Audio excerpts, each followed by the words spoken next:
ये में जहाँ बिताएंगे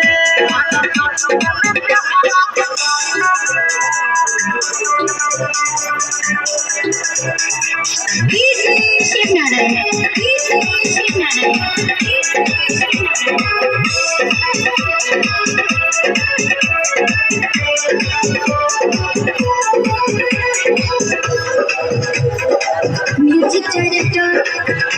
डीजे सिग्नल। हाँ खाना बनाई के लगे बैठाएंगे चूल्हा के याद से दही गरम महंगे सखी खाना बनाई के लगे बैठाएंगे चूल्हा के याद से दही गरम महंगे गरम गरम रोटी बेला को खियाएंगे गरम गरम रोटी बेला को खियाएंगे आगो जतुधा गरम के पियाएंगे अपना राजा जी के पद में सुताएंगे और रसोई में ज्यादा बिताएंगे अपना राजा जी के पद में सुताएंगे और रसोई में ज्यादा बिताएंगे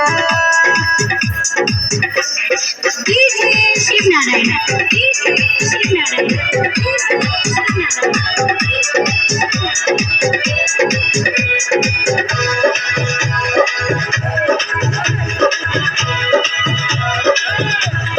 हाँ पानी गरमाई रोज रोज को नहाएंगे सरसों के तेल भरी देह में लगाएंगे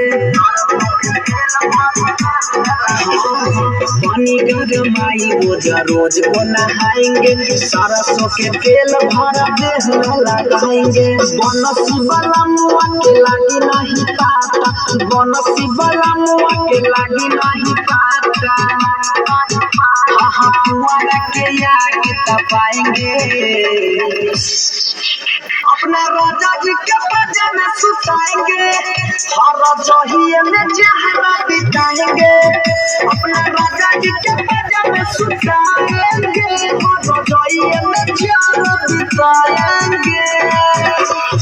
यार लागे देहिया में दिने रे दुपहरी चल गइल बाई फगुआ के शीतल हरी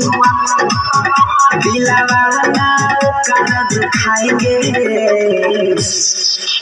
अपना राजा जी के पद में सुताएंगे हर दही में जहरा बिताएंगे अपना राजा जी के पद में सुताएंगे हर दही में